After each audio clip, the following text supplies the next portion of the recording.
Hi, I'm Jane, an Alto Pharmacist specializing in fertility. I'm here to walk through injecting your fertility medications. We'll go through several steps together, so stay tuned. Always make sure your hands are washed and you're working on a clean, flat surface. Let's begin. Ovidrel comes in a box. The medication is inside the pre-filled, pre-mixed syringe, and it already has the injection needle attached. You will also need a few alcohol swabs, a sharps container, and sterile gauze or tissue is optional. Before we get started, there are a couple of things I wanted to review with you. Examine your medication. Make sure the medication is not expired. Check to ensure there are no cracks in the syringe and the solution is clear and does not contain particles. If you see anything, call your provider or an Alto pharmacist for next steps. The pre-filled syringe is ready for use. Remove the cap to expose the injection needle.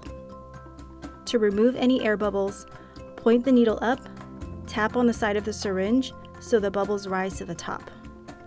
Gently push on the plunger until you see a droplet come out of the tip of the needle. Once you see the droplet, you are ready for your subcutaneous injection. Today, I'll be showing you how to inject in the abdomen because it's the most common location for subcutaneous injection. However, you should check with your doctor or nurse before injecting to ensure you're injecting at the prescribed location. You should inject at or below the level of the belly button, roughly 1 to 2 inches away from the navel. Try not to inject directly below the navel because that area is very vascular and can lead to bleeding and bruising.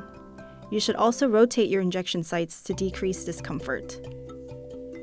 To prepare for your injection, clean the injection site with an alcohol pad and allow the area to air dry. Gently grasp a 2-inch fold of skin between your thumb and index finger at the injection site with your non-dominant hand. Hold the syringe in your dominant hand like a dart and insert the entire length of the needle into the pinched skin at a 90-degree angle. You can insert the needle at a 45-degree angle if you have less fat on your body. Move your index finger over to push down on the plunger in a slow and steady motion until all of the medication is injected.